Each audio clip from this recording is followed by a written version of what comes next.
Como dizia Ishiro Kishimi, a liberdade significa ter a coragem de ser odiado. Você já parou pra pensar quantas vezes deixou de ser você mesmo só pra agradar os outros? Quantas oportunidades perdeu porque tinha medo do julgamento alheio? Isso aqui não é papo de autoajuda clichê, é sobre uma das maiores correntes que te prendem na vida, a necessidade desesperada de ser aprovado pelos outros. E hoje, baseado no livro A Coragem de Não Ser Apreciado, de Kishimi e Koga, vamos desmontar essa prisão. Este vídeo contém legendas para que você possa acompanhar mais intencionalmente e absorver as ideias no seu próprio ritmo. Aqui falamos de psicologia e filosofia com foco em desenvolvimento pessoal. Se você gosta desse tipo de conteúdo, considere se inscrever no canal. Imagine um cara que passa 30 anos trabalhando num emprego que odeia só para manter status, ou a mulher que nunca diz não porque tem pânico de desapontar os outros. São vidas inteiras desperdiçadas em troca de migalhas de validação.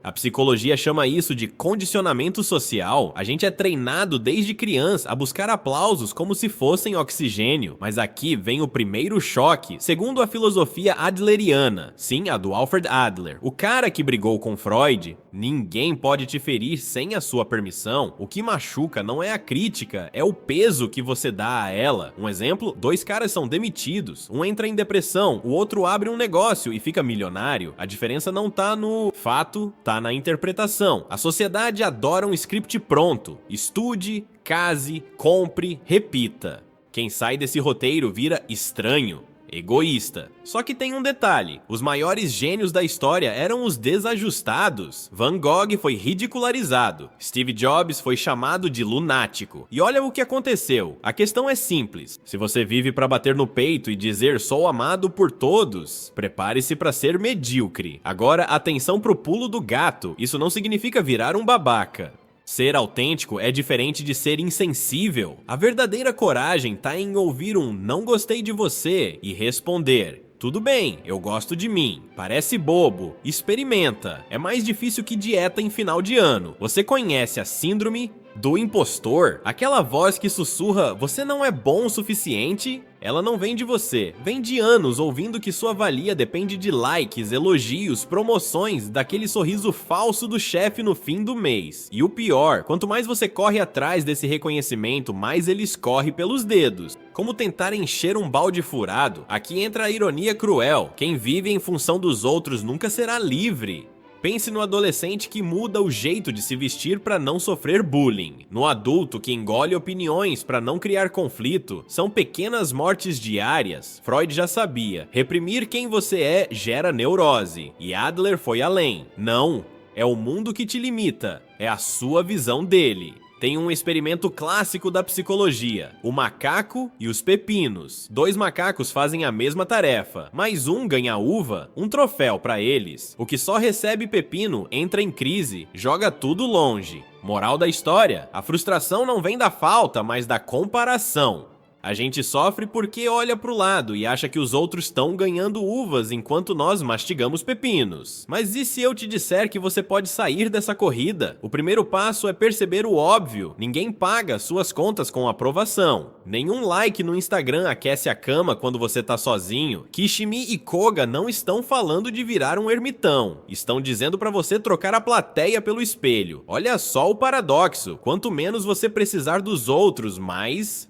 eles vão te respeitar. Pessoas que não se vendem por migalhas de atenção irradiam uma autoridade quieta. Não é sobre ser arrogante, é sobre ter integridade. O cara que fala não quando precisa, o funcionário que pede aumento sem tremer, o artista que não distorce sua arte para agradar, esses são os que deixam marcas. E aqui vai o segredo sujo que ninguém conta. A maioria das críticas é projeção. Quando te chamam de egoísta, muitas vezes é porque você ousou fazer o que o outro não teve coragem. Inveja disfarçada de preocupação, Freud chamava isso de mecanismo de defesa.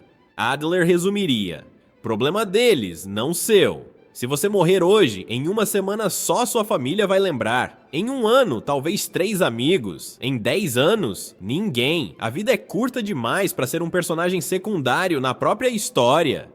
No próximo capítulo, vamos destrinchar como nasce essa necessidade doentia de agradar e como cortar ela pela raiz. Você já reparou como a gente é condicionado desde o berço a buscar validação? O bebê chora, a mãe vem correndo, a criança desenha, os pais aplaudem. Parece inocente, mas ali começa a programação. Seu valor depende do que os outros acham de você. E assim vamos sendo moldados, como barro nas mãos de um oleiro invisível chamado sociedade. Na escola, a coisa piora.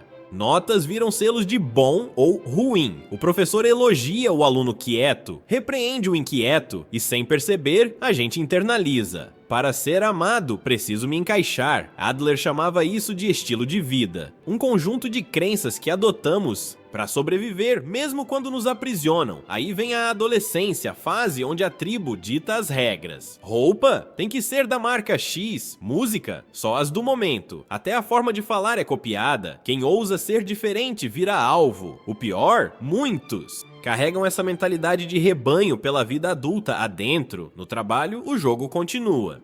O chefe que faz piadas sem graça, mas todos riem. O colega que cala suas ideias para não causar problemas. São microentregas da própria essência em troca de uma falsa sensação de pertencimento. A psicanálise tem um nome para isso: mecanismo de conformidade. E aqui está o pulo do gato. Quando você busca a aprovação, está dando às outras pessoas um poder que nem elas querem ter. O seu vizinho, seu chefe, aquele primo chato, nenhum deles acordou pensando: hoje vou ditar a vida do João. Mas você age como se tivessem. Tem um estudo assustador da psicologia social, o experimento de Ash. Colocavam uma pessoa numa sala com atores. Todos diziam óbvias mentiras. Essa linha é maior que aquela. E 75% dos participantes concordavam, mesmo sabendo que estava errado. Por quê? Medo de ser o diferente. A mídia alimenta esse ciclo. Propagandas nos fazem acreditar que precisamos do carro X, do corpo Y, da casa Z para sermos aceitos. Redes sociais viram máquinas de comparação tóxica. Curiosamente, países com maior acesso a Instagram têm mais depressão. Coincidência? Mas nem tudo está perdido. O primeiro passo para a liberdade é perceber esses fios invisíveis que te manipulam. Quando você identifica o jogo, para de ser peão e vira jogador. Kishimi e Koga falam muito sobre separar tarefas. O que os outros pensam é problema deles, não seu. Olha só o que acontece quando você internaliza isso. Diz não, sem culpa. Expressa opiniões impopulares. Para de se desgastar por quem não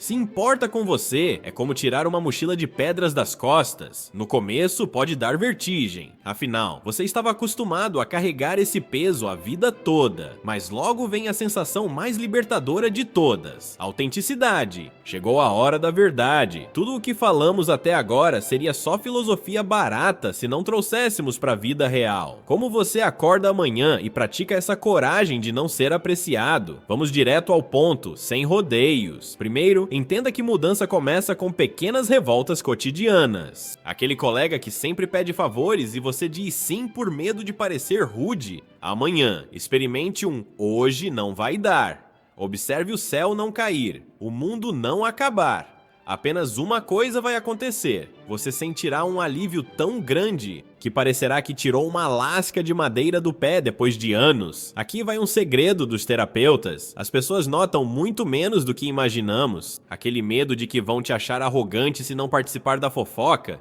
de que vão te chamar de frio se não der like em todas as fotos. Na realidade, estão tão preocupadas com a própria imagem quanto você. O nome disso é foco no próprio umbigo, e todo mundo sofre desse mal. Tem uma técnica simples de psicologia comportamental: o registro de assertividade. Durante uma semana, anote 3 situações em que você agiu por medo de desagradar. No fim do período, releia e pergunte: que diferença real isso fez na minha vida? Você vai se surpreender com quantas concessões foram inúteis. Mas atenção, não confunda ser autêntico com ser impulsivo. Falar tudo o que vem à mente é para adolescentes rebeldes. O adulto maduro escolhe suas batalhas. A diferença está em agir por princípios, não por medo. Quando você recusa um convite, não é por má vontade, mas porque valoriza seu tempo. Quando discorda numa reunião, não é para causar, mas porque respeita a verdade mais que a harmonia superficial. E os relacionamentos? Ah, aqui dói mais. Algumas amizades vão murchar quando você parar de bancar o palhaço. Parentes vão estranhar quando você colocar limites. É natural. Kishimi diz que o preço da liberdade é a solidão temporária, Mas das cinzas desses vínculos falsos surgirão conexões reais. Pessoas que gostam de você, não da sua máscara. No trabalho, a equação é clara. Funcionários que precisam menos da aprovação do chefe são paradoxalmente mais valorizados. Não é sobre ser rebelde, mas sobre trazer resultados sem se curvar. Lembre-se, ninguém promove o puxa-saco, promovem quem resolve problemas. E quando a dúvida bater, será que estou sendo egoísta? Faça o teste dos 3 filtros. Isso fere alguém? Isso vai contra meus valores? Estou fazendo por medo ou por convicção? Se passar nisso, siga em frente sem culpa. A vida é muito curta para ser um extra no filme dos outros. No momento que você para de correr atrás de aplausos, descobre algo mágico. As pessoas começam a respeitar quem não precisa delas. Não é ironia, é psicologia pura. Quando Van Gogh pintou Noite Estrelada, os críticos chamaram de grotesco. Quando Freud falou em inconsciente, riram dele. O padrão se repete. Primeiro te ignoram, depois te combatem, então te copiam. A questão nunca foi sobre ser amado por todos, mas sobre ser fiel à própria voz. Termino com um desafio. Hoje, antes de dormir, pergunte-se: se ninguém pudesse me julgar, que vida eu estaria vivendo? Amanhã, acorde e dê o primeiro passo. Nessa direção, um dia olhará para trás e verá que a verdadeira coragem não estava em enfrentar o mundo, mas em deixar de precisar dele para se sentir completo.